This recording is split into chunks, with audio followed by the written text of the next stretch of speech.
One day I'm gonna be everything I wanna be.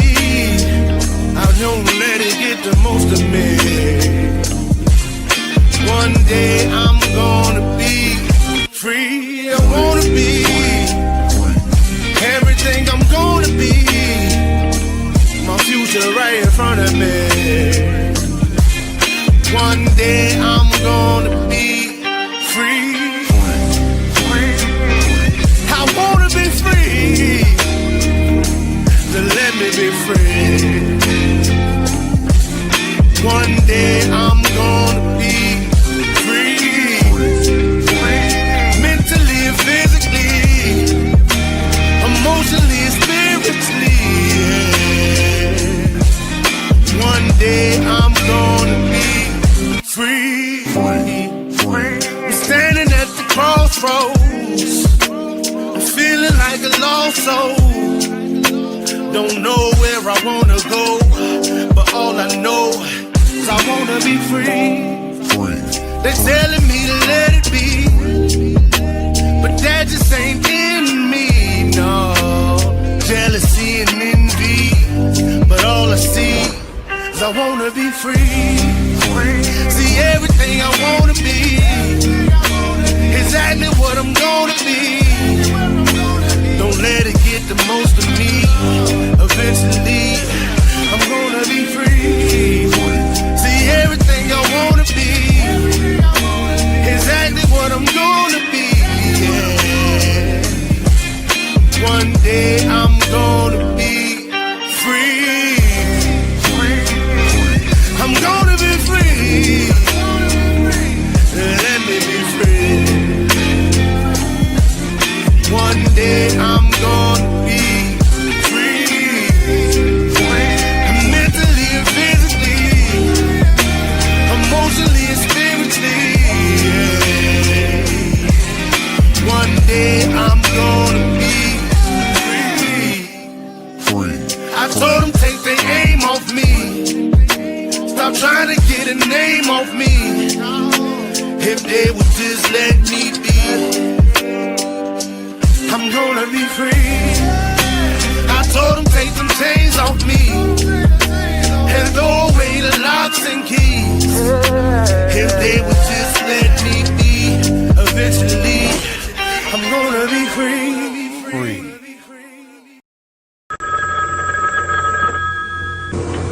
They're back.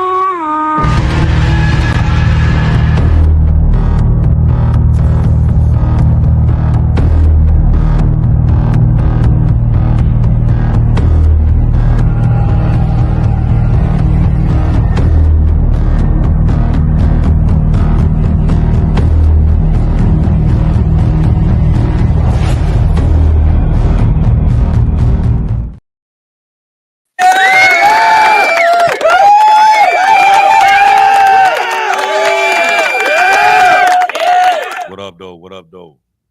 7 days, and we're back again for another episode of Dominant Effect. I'm Archbishop. We got Mike Ball, and our boy Aaron is out dealing with some family business, so he ain't gonna be with us tonight. But I told him that if he got back in time, he could kick back in on the back end of it if he That's wanted. right. But, I've done that before. Yeah.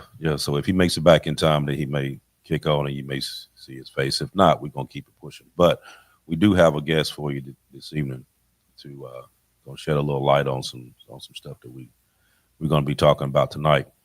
But before we get started, like always, check and see what's been going on for the week. So, what's up, Mike? How you doing? How was your week, brother? Doing all right, man. Definitely not. I'm always interested in what Aaron does every week, because he's always got this cool.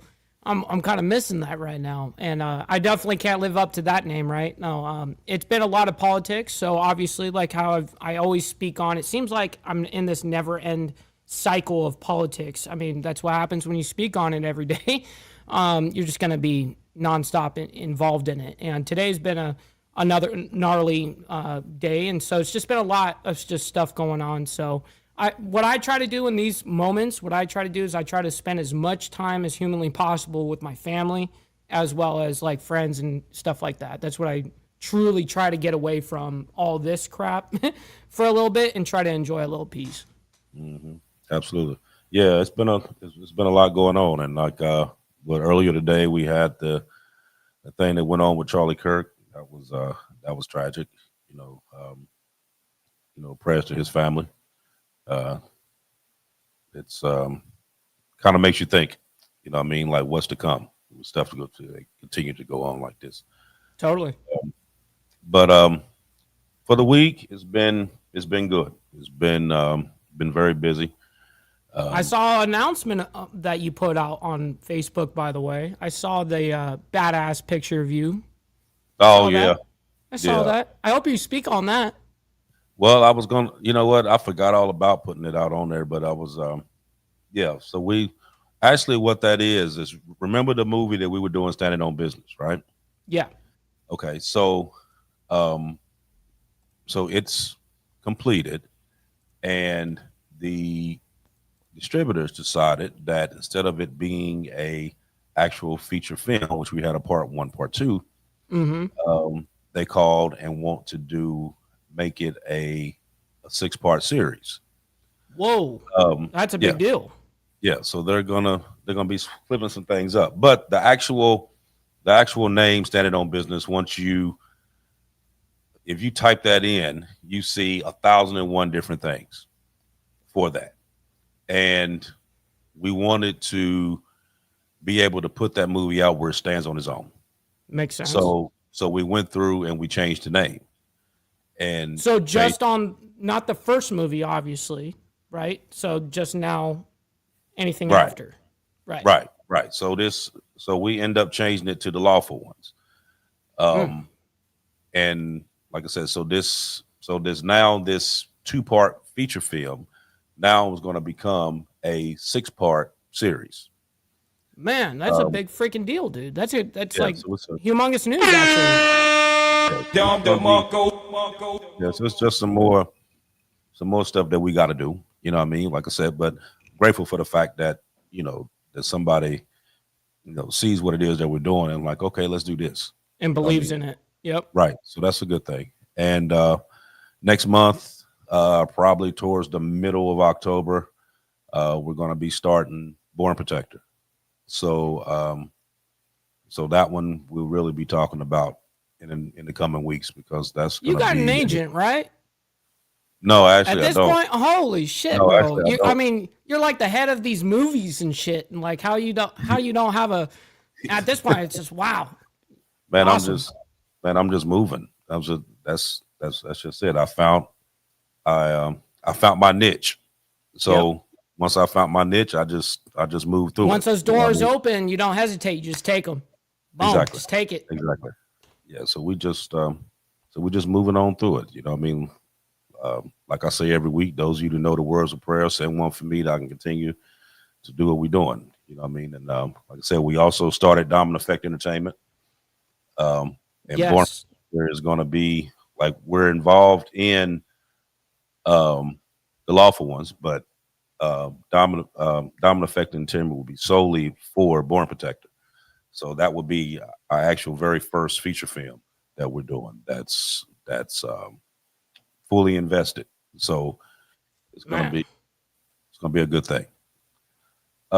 So today, what we're gonna jump into is I'm pretty sure everybody knows about the ICE agents and mobilizing militarizing the police and having troops in DC for immigration, supposed to be crime control, um, pushing back homelessness, all this jazz. And we had said in the previous time that we had brought this up that it was happening in DC, and we all said during that time that was just a precursor to see what was going to go on. And if nobody You really challenged you it, you did then say they it. were going to move. Then they was going to move on to other places. Mm-hmm. Chicago is the next place. Yep. And here for the past couple of days, they've been in Chicago, um, doing their thing, picking up people. And with this new Supreme Court ruling just today, that's basically putting profiling on the map, saying that in short form, that if you looked Latin American, you spoke Spanish, then they could approach you. And Yep. if you did not have the proper paperwork, as in green card, birth certificate, whatnot, that they could detain you, which has caused an uproar in a lot of different places. And I'm pretty sure it's going to be a whole lot more court cases dealing with this because of what's going on.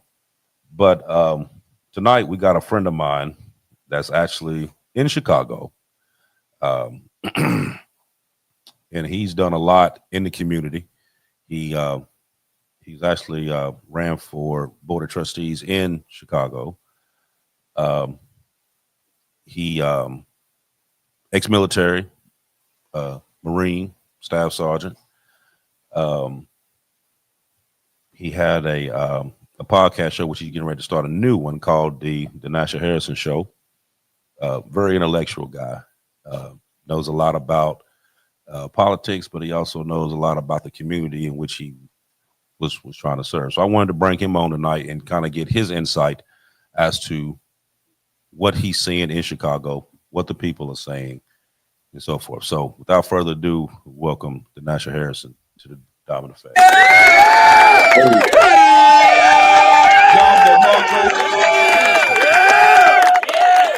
What's up, my brother? Hey, how you doing, man? what's going on? Thank you for the intro. You too kind, too kind. I think if I had a microphone right now, I'd just drop it and walk away. I mean, you said it all. So That's right. I appreciate the invite. Kudos, big ups to you and your team, what you're doing. Keep pushing, keep moving forward. The fact that you putting it out there, you found your niche, as you were saying, I was listening backstage. The fact that you found your niche and you're doing what you're doing, brother, I support you.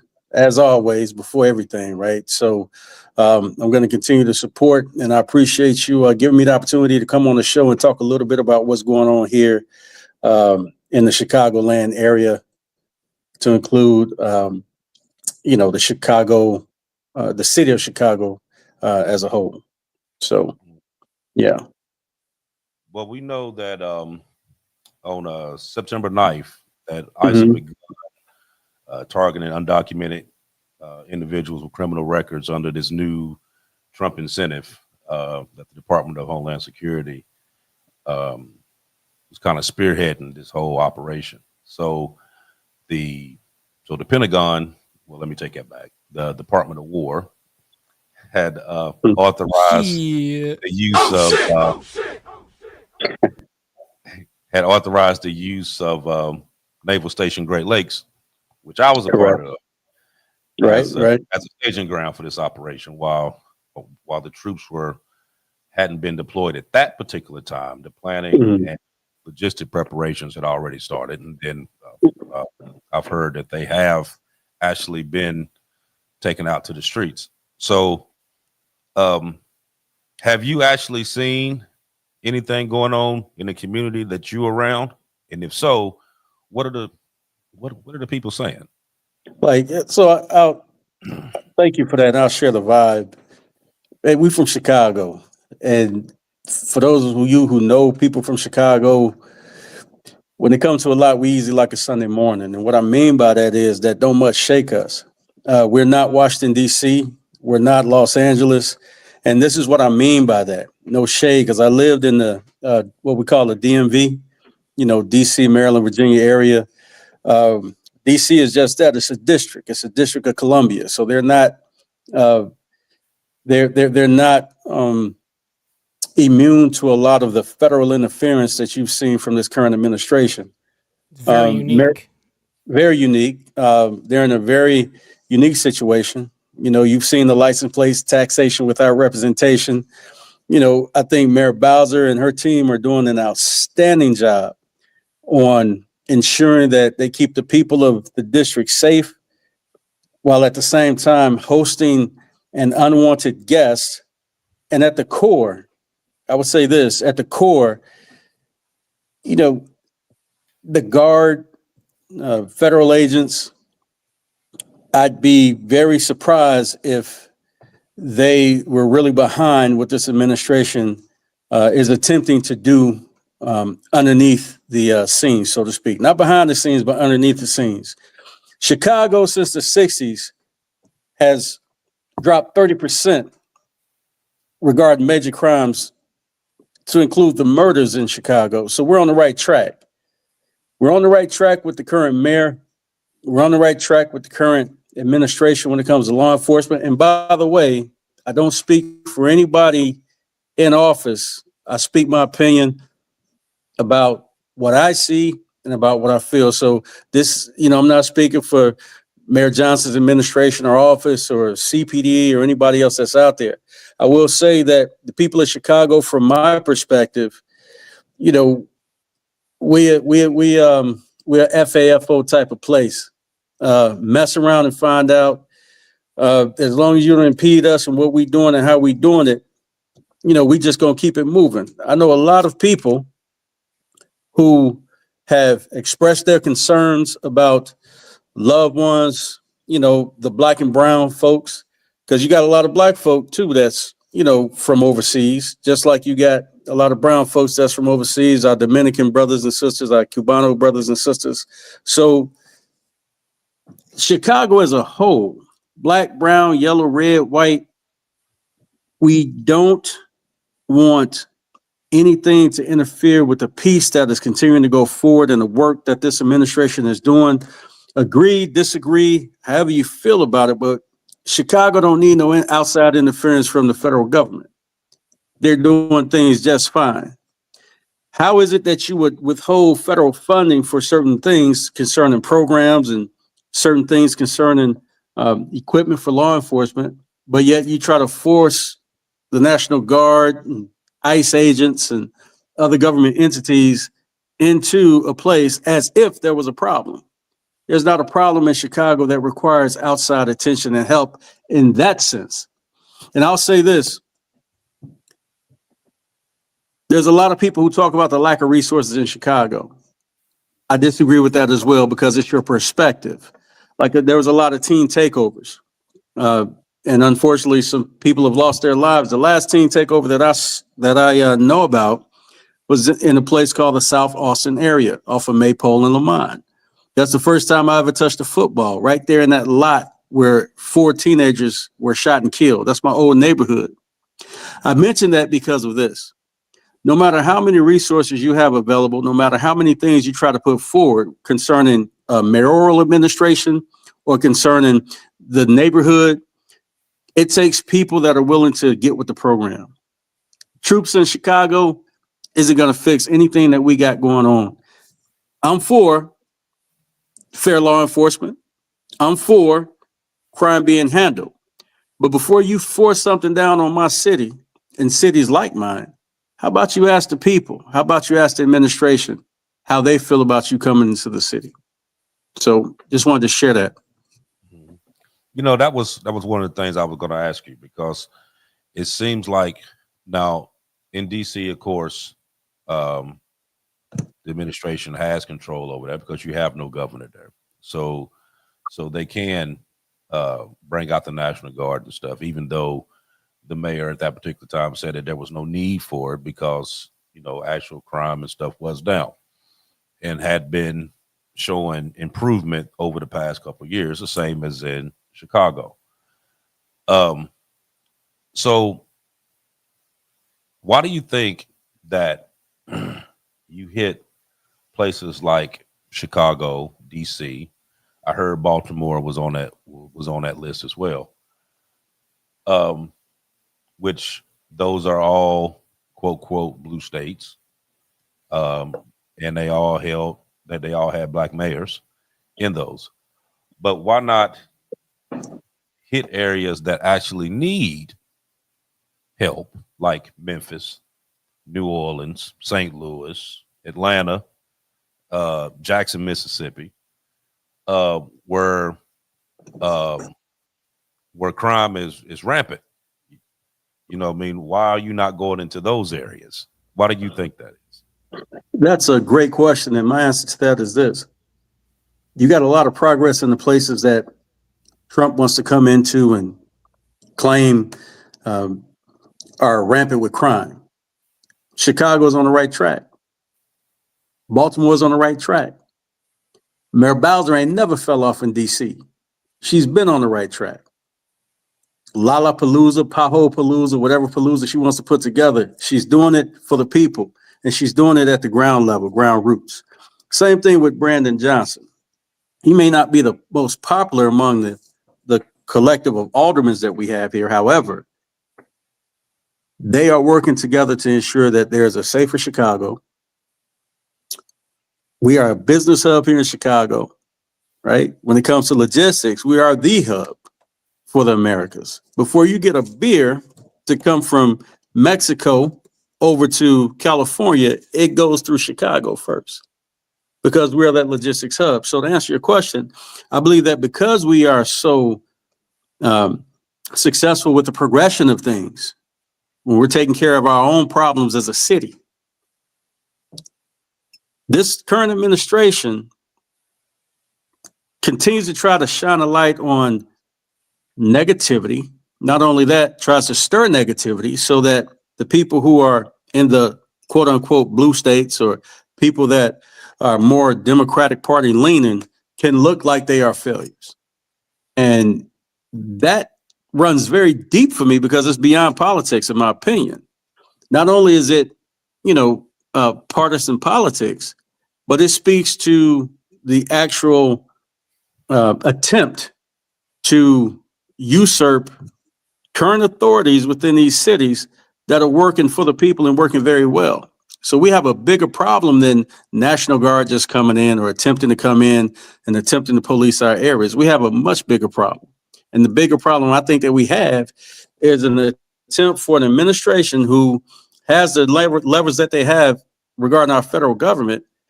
They're trying to pull these levers to continue to divide the people within these areas.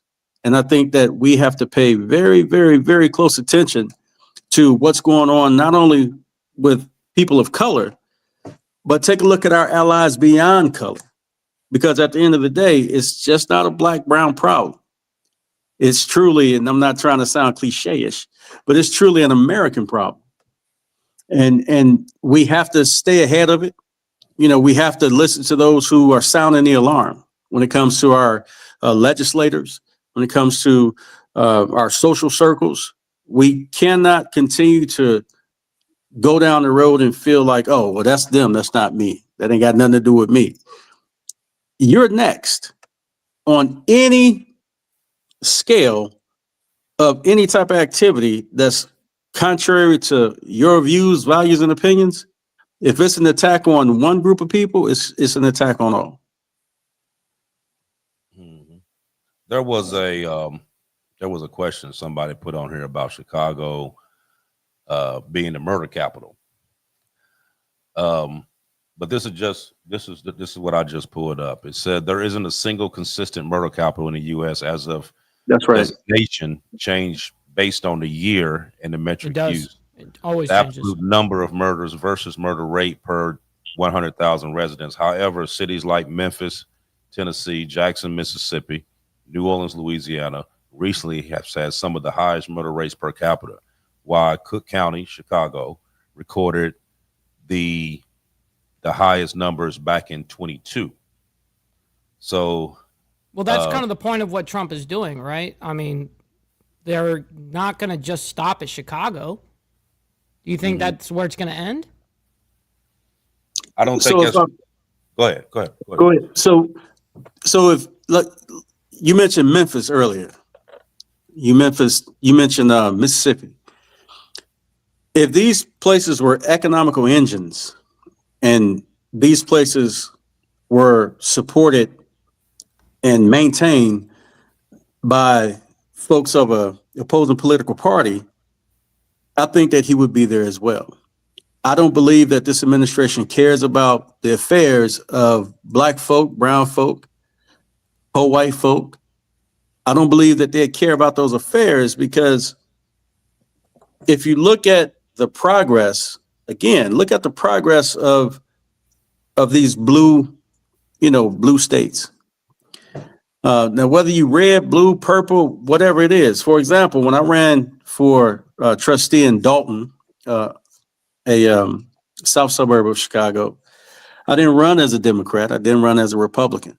I ran as an independent. So they call that purple. And there's a reason for that. I am Democratic leaning. However, if I would have ran as a Democrat when I ran for trustee, then I would not have had the opportunity to give the people a choice on who to vote for. We all would have been on the same ticket, and they would have had to split the vote between the three candidates that was running for mayor and the candidates that was running for trustee. The reason that I chose to run as an independent was simply because if you vote for the majority of people that you want to, for the majority of people, if they want to vote for those main people in office, because I have to respect the fact that I'm just coming into the community. If you want to vote for those main people and you're not happy with either choice, or you're not happy with the choice that has actually won that nomination during the primary, you have an option to vote again. So you want to give people the opportunity to be a part of their change in their community. And I believe that because this has been a great example for decades in Chicago. This has been a great example with the partnerships that we have with our current governor, Governor Pritzker, here in Illinois. Nobody does everything perfect, but they do communicate with one another. And I believe that because you have a lot of communication with these states and these cities within the state, that's these economic engines, that's a problem again for this administration because they're not red leaning, if you will. And if Memphis ever was an economic engine like Chicago, I guarantee you, in my opinion anyway, that this type of administration would definitely be down in Memphis. Mm-hmm. Well, you think like, when we were doing other shows and we were talking about crime in different places. So take Memphis or Jackson, Mississippi, or even Montgomery, Alabama. Those are areas that you got high unemployment rates. You have a lot of people below poverty line. So with that in mind, you're going to have a rise in crime because what you don't have, you're going to take, or you're going to figure out a way to do it. You know what I mean? So you got a lot of people there that's either on drugs, selling drugs, or making drugs, one to three. You know what I mean? Because, that's their economic background. You know what I mean? That's how they putting food on the plate. Now, I'm not saying that that's the right thing to do, but understand. I don't understand the fact that, you don't have to kill one another in order to get what you need to get, though. I don't get that. And being that there is a lot of crime that's going on, and it's a lot of the crime it's not from the drugs, it's from actual killing. You know what I mean? People don't come out and fight like they used to. You know what I mean? No. Don't nobody come out and just square up one-on-one and get that shit over with. No, it's straight to the piece. Right. They're gonna run straight to the gun, and then people getting hit. Now, with the way this economic structure is starting to become now, though, with these layoffs in these different places, job cuts, unemployment rates going up. You have Medicaid is getting ready to get cut. You got SNAP benefits is getting ready to get cut. You have a lot of different things that's brewing to where this could be a bad situation, not just in Chicago, but nationwide. Because when people run out of money and they run out of resources, then what are they going to do? You know what I mean? So we all know that during the Biden administration, a lot of what you call migrants came from the southern border, and they branched out and they sent them all over the place. They were sending bus loads to Ohio and New York, everywhere, Chicago, and Denver. You know what I mean? They were sent all over the place. It was unreal. So my question to you is, and this could be to both of you actually, do you think the way they're doing this is the right way to do it. And what I mean by that is I'm not talking about just going through rounding people up. That's not what I'm talking about. What I'm talking about is the way they're doing it. Like they're just going through, just picking people up. Are you including ICE and the National Guard? Yes. Okay, do you mind if I speak on that real quick? I've been fairly quiet. All right, so regarding this whole thing, this is the way that I look at it. I live in a place that there's totally not like a police presence, right? You know what I mean? And nor would I want there to be a humongous police presence. I don't agree with having the National Guard or military or any of that actually coming in. What should happen is to allow these mayors as well as governors to do their actual job, because the cops are only going to do what the mayor and the governor tell them that they can and cannot do. So that's one part of the equation. The other part of the equation is the corrupt DA as well as the corrupt judges that we have. So we have two like major problems. So it's a complex issue. But regarding this, do I agree with how they're doing it? No. But here's also what I have to say about this is, of course, if Trump is looking at it like, okay, here's all the killings that I'm getting, blah, blah, blah, from this area. And of course, once he pinpoints a spot, that's what he's going to focus on, right? And so that's what he's doing with Chicago right now. He looks at that and goes, this is unacceptable. And if they're not going to do their job, I'm going to force them to do their job, because I'm going to go there and do it. And just putting that kind of pressure, and you guys unfortunately kind of fall for the bait a little bit, because I'd be like, at that point, of course, do I want to live in that environment? No. The answer is no. That's honest. But at the same time, you can't play into their game. You have to be like, well, okay, well, if they're going to be here, fuck it, dude. We have nothing to hide. Do what you guys need to do. Protect your little building over there, dude. You know what I mean? That's the way I'd look at it. But this is a complex issue, and of course, people feel a certain way with the government, and so I also understand their feelings about it. To your question, you asked if it was being done the right way. I do not agree that it is. And again, I hear you, Mike, but crime is down in Chicago. From whose numbers though? And I don't trust anyone's numbers. Okay, well, if you don't trust numbers that crime is down, how can you trust numbers that crime is up? Because that's the whole thing is I go based off of a different kind of, I don't go based off of those kind of statistics. I can just look on social media every day and I see a killing, and I see, I can see it personally and go, dude, I'm just watching people drop left and right. And it's these kids that just film it. They just film guys getting shot. And from where I grew up, Los Angeles, you know what I mean? I grew up, born and raised in Long Beach, you know what I mean? Okay. And I just moved out of California last year after 30 years. You know, I lived in the jungle for a little bit. So yeah, I lived in Las Vegas, King and Crenshaw. I hear you. So let me shoot a quick example. Major news outlets during Hurricane Katrina are on record for describing the differences in Black folks looting and white folks looting. When a white person was on air for stealing out the store, grabbing a boat, trying to do what they needed to do to survive, they articulated that as someone desperate in dire need. When Black folks did it, we were looting and robbing, and some needed to be done with it because we were a threat, even in the middle of some place like Hurricane Katrina. This is why I'm saying this for a reason. I would love to pull the statistics that shows that crime has been down 30% since the 60s.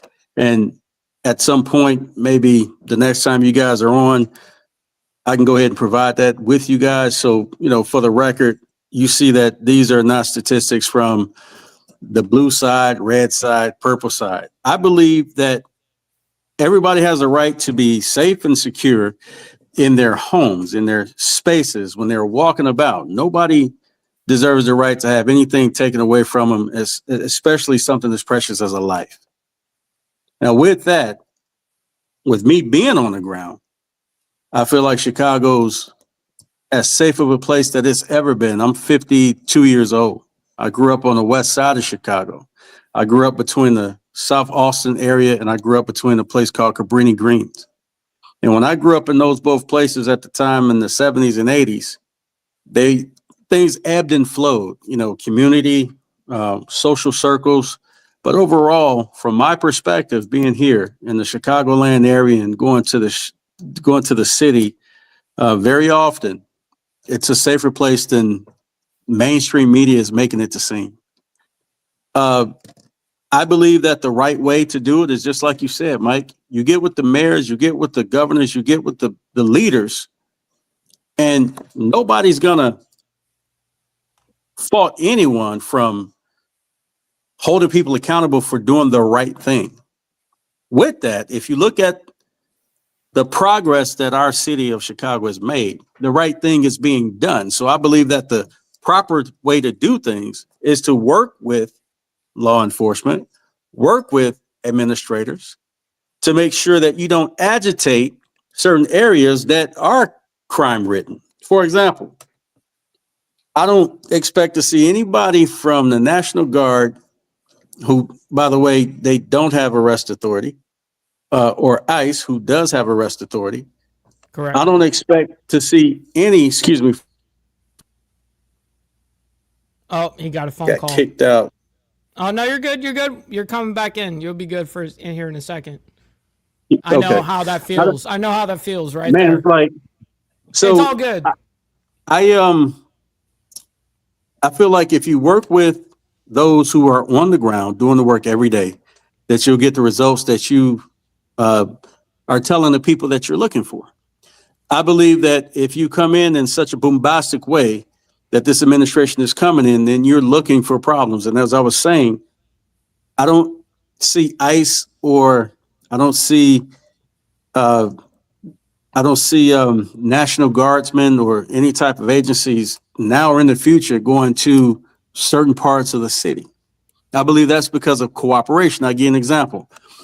I highly doubt that you'll see ICE on 69th and Halston on the south side or Cicero and Lake on the west side, because those officers will be putting their lives in danger. And I believe that if you really want the results that you tell the people you're looking for, that you will work with law enforcement, not to be steered around potential issues, but to actually engage with those issues. I know Chicago is a sanctuary city, and a lot of people outside of Chicago and within Chicago feel that this current mayor has done more for people who are not citizens of Chicago, who are not citizens of the country. They feel like this mayor has done much more for them than he's done for average Chicagoans. I don't have the numbers to that, but I will say this. Before you accuse any administrator of doing more for one group of people over the other, make sure that you know what your resources, what resources you have available to you. Again, I said earlier, I don't believe that resources or lack of resources are the issues concerning our young children, our young people in Chicago, wilding out doing teen takeovers. The beach is accessible. The libraries are accessible. Social media areas are accessible.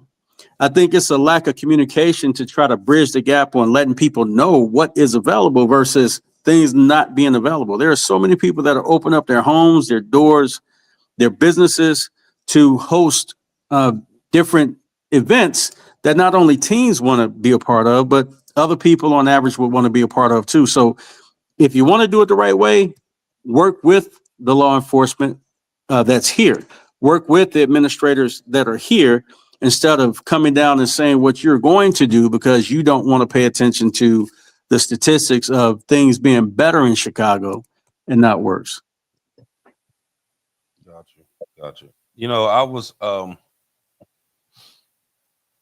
answer the question that I put out there.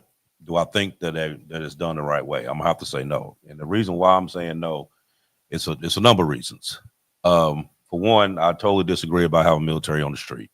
Totally disagree with that. And I think that is by having them in the street, you know, going to these different cities. I mean, like I said, you got DC, now we got Chicago. Now, is this something that can continuously flutter throughout the nation? Absolutely. But is that something that we as Americans want? Is military in our streets? No. I mean, you and I both are veterans, so we know that our job is supposed to be overseas, not here. We should not be walking the street doing any kind of quote quote law enforcement. That's what cops are for. I think that, especially being the fact that you cutting programs to the police, you cut numbers in various cities, but you spending 400,000 a day doing this. Well, that money could easily have been going to the police for other funding or other programs and stuff like that they're using to keep some of these kids, because a lot of them blaming the YNs, for running around doing everything and saying, well, they really can't put teenage numbers in with these statistics because they're teenagers. Get that. Right. But there is also programs that was used to deter these kids, some of these kids that may have been lost and they needed to be into a program to be put on the straight and narrow, whatnot. They defunded a lot of these programs. So you also leaving a lot of stuff out on that end. Now, with the immigration problem, when they first came out, when they said they was going after the violent criminals and all that, all the ones that was coming from Venezuela, when they opened the prisons and let everybody out and all that stuff. Okay, fine. I didn't have an issue with that. That part I didn't care about. When you just picking up people though, and you're going in these schools picking up kids, and by the time people realize that you've been picked up, you've already been sent to another place on a plane and shipped out somewhere, and not even sent to your actual origin place. Or just sending you to random places and dropping them off. I don't think that's fair. You know what I mean? Especially when you sending people that's from South America, you send them to Uganda or Libya or El Salvador. You know what I mean? When they the report came out the other day where when they shipped those 200 people over to El Salvador and put them in prison, and they found out that 85% of them ones that they locked up were not in the gang. But they sent them over there, locked them up anyway. Yeah. Let me jump in real quick. It's a financial agreement. That's why. That's number one. Mm-hmm. Number two, I feel like I concur, and I would think that we all agree.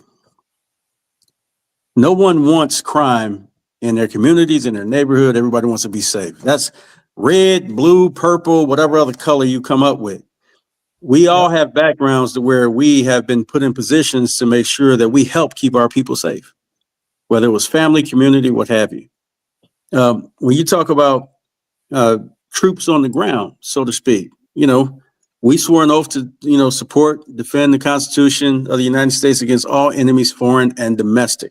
So now, if you have a domestic enemy that troops on the ground should be defending against, where's the law that says that they are actual domestic terrorists? Are you not responsible as an administration to support and defend the Constitution of the United States as well? And when you look at this administration, and when you look at all the things that they've done against the Constitution, violating people's civil rights, violating the constitutional rights that even immigrants have when they get here, who's the terrorist at that point? Mm-hmm. What was the question that Lindsay popped up, Mike? I got it right here. You said ideally the government should work with the people rather than use military force. How are these people going to be effective and without corruption? Would they be paid? That's a great question. I believe that America truly does have a moral compass. I believe that there are truly people out there who do want to support and assist folks who want to have um, their day in court. Um, I don't believe that corruption is at the core of everything that we see going on when it comes to our communities and when it comes to our neighborhoods. I believe that corporate greed is in all areas of our federal government based on what you see today. For example, you got people that are getting deported all the way to Uganda because there's a financial agreement in place. It's the same as when we had all of our prisons being filled with black and brown people because there was a financial agreement. The more people you have in prison, the more money the industrial complex gets paid. So I believe that people can actually get to yes regarding their situation here because there are people who actually do advocate and they're not corrupt. They advocate for people because that's the right thing to do. Hmm. So do you think that it should, at this time, being what's going on, that a lot more of these local community-based organizations should be actually being out and talking to the people and getting them to understand exactly what's going on and That's what happening right now. people affect. That's happening right now. It's very difficult when you have a local government up against the federal government. It's very difficult to try to disseminate a solution to the citizens because you have the law of the Supreme Court justices that are justifying breaking the law based on opinions in the gray area. There's not enough black and white to disseminate down from the top to the bottom to say, hey, here's the plan. This is what we need to do. This is the goal. And what's unfortunate is that a lot of people's lives are being upended and disrupted, and they don't have to be. It's not that you don't want to enforce the law, but there's a way to enforce the law. I don't think anybody would agree that it is right to separate children from parents. But yet you'll have those who say you have to be deported. If that's the law, that's the law. But everyone deserves their day in court. People are not getting their day in court. So I believe there's a lot of, advocacy that's out there that's trying to direct the people in the right way, that's trying to ensure that that the economic engine continues to roll, continues to flow, because when people are afraid to come out, they're not going to spend money, they're not going to travel, they're not going to contribute to the very fabric that makes a city run, whether it's Chicago, DC. Tourism is huge here in Chicago, as it is in Washington, DC. When you have people who are afraid to come out and go to work, afraid to come out and go to school, afraid to be a part of the social fabric that makes a city run, then that's an issue not only for that city, but that state and the surrounding states. Illinois, Indiana, Ohio, Missouri, Wisconsin, they all depend on one another when it comes to commerce. And so what affects us in one area eventually is going to affect us all. Right. So what somebody just posted one on here that said that Bill Clinton had made it easier to deport illegals. Oh, this one. Right. Yeah. So here's my thing with that. All presidents have deported immigrants. They all have. All the way down the line. They've all have done it. Now, Obama, they say, had done more than probably all of them. But here's my thing, though. Did anybody say anything about it during that time? No. Did anybody say about it when Clinton did it? No. Did anybody say about it when Trump did it in the first term? No. Anybody say anything about it when Biden did it? Go on down the line. No. The reason being, it was the way it was being done. That part. There wasn't infiltrating ICE in these, running in people's schools and showing up at the Home Depot, snatching up people and putting National Guard on the street. Or firing immigration judges. That can actually take the case. Right. Now, the problem also is that when you have people that actually went through the process, that's going through, that did the paperwork, that's reporting to immigration, that's doing all the stuff that they were supposed to be doing to get their citizenship, they grabbing those as well. So you're not safe at all. So it's not the process. It's not the thing that, okay, who was the one who deported the most? The thing is how it's being done. Nobody said that you can't uphold the immigration law. What we're saying is it's the way you're doing it is bullshit, because you're making this like people got deported all the time, but they never made this big, huge news story about it. You didn't see ICE going in factories and shutting the whole damn factory down and taking 200-300 people out of it. You know what I mean? You didn't see that. Just like they just did in Georgia, when you had over 400 South Koreans that started that Hyundai plant there. And then ICE comes in and pulls all 400 people out of there and lock them up. But what happens though? South Korean president comes in, oh, hell no, you ain't about to do that. Let them out, and I'll take my people back home. Because it's already an agreement in place. And that's exactly. Mike, there was an agreement. You're right. Right. And so there's already agreements in place. And that further lets me know that the administration is not trying to do something because it's the right thing to do.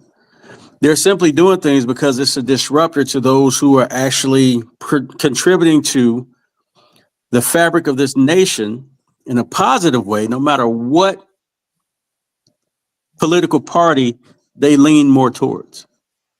That further tells me that it's not just about politics. Because if it was just about politics, you would leave that plant alone and let them produce the way they need to produce for that area and make that money. But to me, it goes beyond that, simply because it's not just partisan politics. You're actually ripping up families and communities. You're actually retarding situations and systems that continue to allow for the economic engine in these different areas to actually function and run. Well, no one here on this panel is going to like my take, and I accept that. That's okay. But for me personally, and the way I look at it, the worldview that I have, you're illegal, get the fuck out of my country. As well as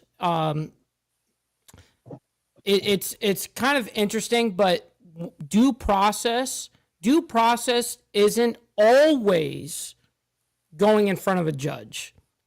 Due process is a little bit different definitionally depending on the certain crime. Okay. And the way that I look at it is they don't have the rights that we do.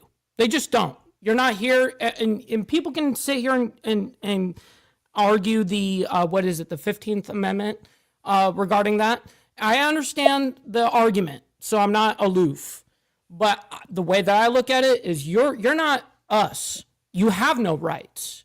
So you even coming in front of a judge, you don't even have that right. Now, what we do have a right to is figure out your status in the United States. So our due process is, can you present me an ID? Can you present me documentation? And if you cannot, okay, now we're going to go in the system and find where you were born, and then we're going to ship you off to your residence, your citizenship. Well, I don't disagree. I don't disagree with you totally. So that's a positive thing right there. Listen, man, people, I'm a far right conservative. And okay. And this is me being honest, but I'm also very logical and level-headed. You know what I mean? Right. And I report news Monday through Friday. You know, I'm not aloof to these subjects. I just have a little bit of a different worldview than maybe you guys do. And I totally get that. And I think I could speak for Archbishop as well. We've been a lot of places around the world to form our opinions about a lot of things as well. So We don't have a total disagreement there. I think that if somebody wants to actually prove their status, they have to have it there in court. And I believe that they don't have all the rights that we have. I don't disagree with that, but they do have rights because they're human beings. And so at the end of the day, if you want to get real technical, I mean, if you want to go way back, then we could talk about the Africans that was here before the Native Americans became who they were and so on and so forth, how Texas was Mexico and all these other things. Because to the victor goes the spoils in our country, fortunately and unfortunately. And so if you're the ones writing the laws about trying to kick everybody out, then I think you should address the fact of how you got here in the first place too. And so, but as far as the situation at hand, I believe that outside factors have also influenced the way that we look at immigration today, because we kind of look at things in a vacuum in this country, right? Clinton did it this way. Obama did it this way. Trump did it this way. Biden did it this way. Trump's doing it this way now. We act as if nothing's ever changed outside of the borders of America when it comes to the drug trade, when it comes to the cartels that have risen, fallen, and risen again, when it comes to the social economic engines that our companies that were born here in America have actually shipped different jobs overseas. We're not looking at how outside influences have actually affected what we see today as an immigration crisis. Is it a crisis? Was it more of a crisis before? Not to debate right now, but I feel like it's important that no matter what you have in front of you, and no matter what the federal government wants to do with these different cities, there has to be mutual cooperation between the entities that are already in place and the people that want to come in and make change. And if you really feel that, let's just take Mayor Johnson, for example, if you really feel that he's failing, if you really feel like he's not doing enough, then before you drop people into our city and into our state, I believe that Brandon Johnson is very competent. I believe that Mayor Pritzker is very competent. And I believe he's done a hell of a job with our state. So how about you sit down with these people that you never asked to sit down with before? How about you sit down with these people and come up with a solution to what you feel is a problem and then move forward? Because again, I don't think anybody disagrees that nobody wants crime in their neighborhoods.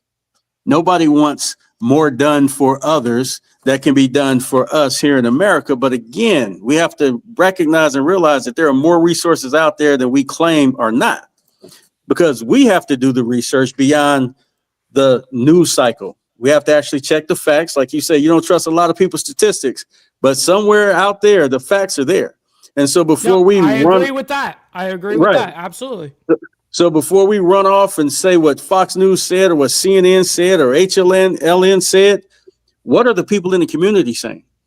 And where do they get their information from? And I think it's very important for us to understand that leadership should be engaged within our communities, that people within the community should be heard between them and their leadership before a federal entity comes down and tries to put the smack down on trying to have a solution to a problem that's really not a problem.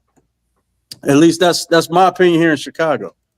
Real quick, I got to read these off. We got Gorilla Biscuits that came in, dropping a gifted membership. I really want to thank you for that, as well as K2 Keep on Trucking says, go after the companies that hire these people too.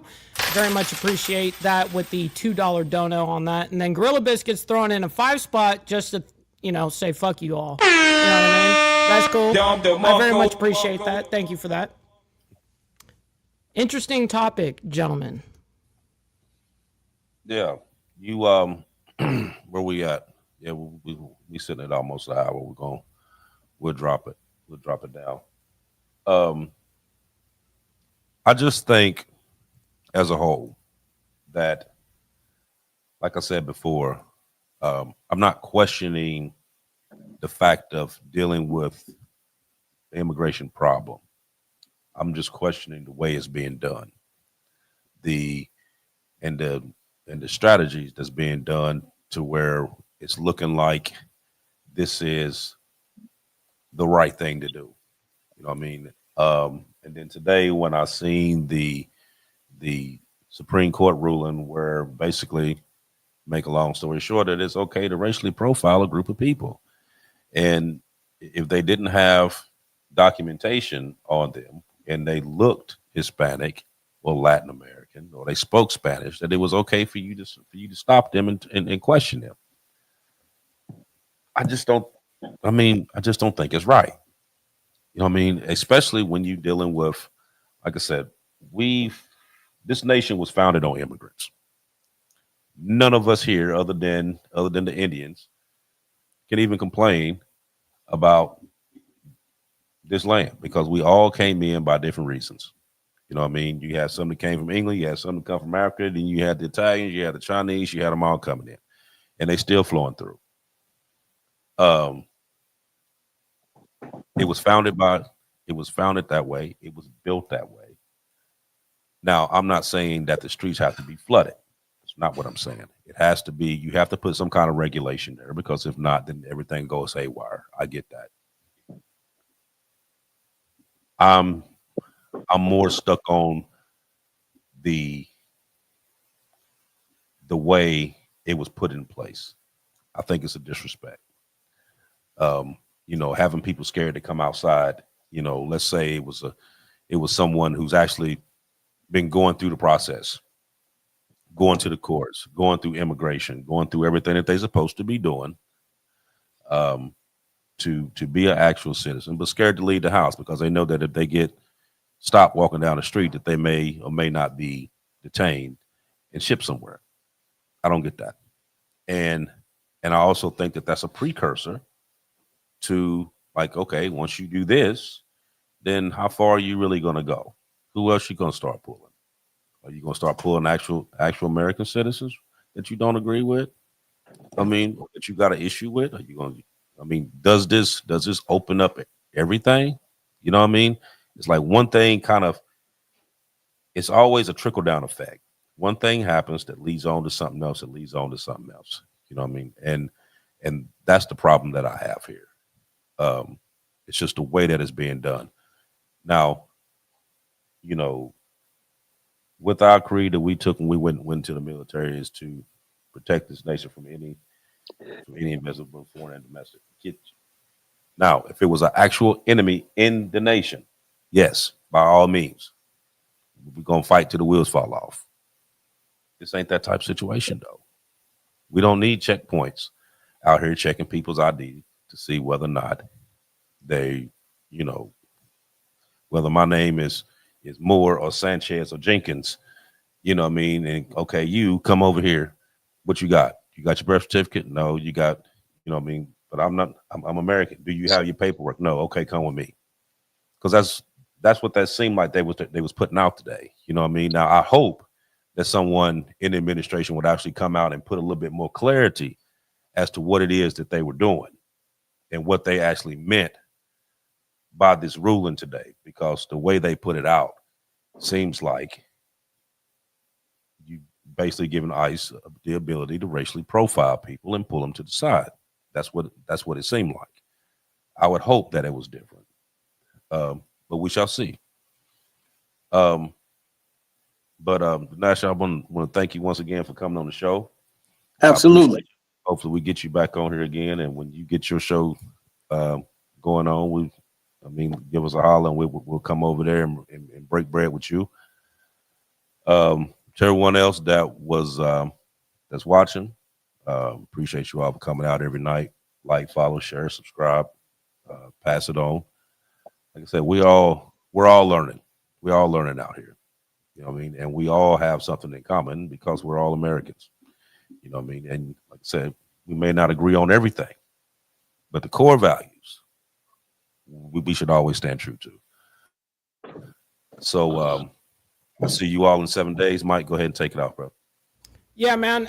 If you guys are on my side, make sure you guys hit that like button on the way out. Whether you guys did it in the beginning or at the end, doesn't matter. Make sure you guys go on the Diamond Effect podcast page, the YouTube page. Make sure you guys check that out. hit the subscribe button as well as hit the like button on that side as well. Leave a comment what you guys think about this whole topic. This is a very interesting topic. I do want to speak on behalf of conservatives on one thing. And the one thing that I will say is I haven't personally, as somebody that is in the inner circle of the GOP, I would say that I have not heard anybody say that they are against immigrants. We have all agreed. This is something that everybody has agreed to, that we just want you to come in legally. Yes, it may take you even up to 10 years sometimes. There's some crazy cases in Mexico. They're waiting for 10 fucking years in a line to do this shit right. But guess what? People still do that shit because they know if they take that route, they're not going to have to play this game back and forth kind of crap, whatever. Just nonetheless, I think that this is a complex issue nonetheless, and I appreciate D. Nasha, I'm sorry for mispronouncing your name, but nonetheless, it's an honor to have you on here to be able to speak on the ground level, in the trenches, to be able to speak your mind and give us your perspective, because I also hate it when someone speaks on a territory that I live in. And it's like, what do you guys know? You've never even stepped foot here, so I really appreciate and understand as well, but appreciate you coming on and giving us your perspective on these things. So I got to thank you. You want to give a closing word to Nasha? Let him give a closing word before we let it go. Hey, Mike, Bishop, I appreciate the opportunity. I'm looking forward to getting on with you guys again. The Denasha Harrison Show can be found on YouTube. I was on Intellectual Radio for a while here in the Chicagoland area in Westchester, and also out in Baltimore on Be Exposed Radio. I was on the Denasha Harrison Show. So if you want to look up who this Denasha Harrison guy is or whatnot, just go ahead and YouTube Denasha Harrison Show or Denasha Harrison Podcast, and it'll pop up. But thank you guys for the opportunity. I'm looking forward to this subject again, because this is not just our subject, right? So this subject again to include any other subject that you want to talk about. So thanks for having me on. Real quick question. Do you happen to have an Instagram on a personal level? Because I'd love to be able to follow you and your journey. You know what I mean? Well, I'll get all that together by October, the Denasha Harrison Show. I'll get it popping again, cracking, and I'll have people, I'll have it available for you guys to follow me on that. Right on. All right. Well, if you guys are on my side, make sure you guys hit that like button. Stick around for the raid. We're going to be raiding our buddy Grid One Motorsports from my side. With that being said, much love, honor, respect to everybody, and thank you guys for making these very shows happen tonight. I can't thank you enough. Real quick, also, I did forget one thing. Papa Penguin did spend $10. He said, what's happening here tonight is what needs to happen across the country. Exchange ideas and find common ground. Don't feed in the insanity. I agree, 100%. So, what a great way to end the show, man. So thank you, Papa Penguin, for that, as well as everybody that donates and contributes to the chat, as well as hitting that like button. All right. Much love, honor, respect to everybody. We'll see you guys very soon.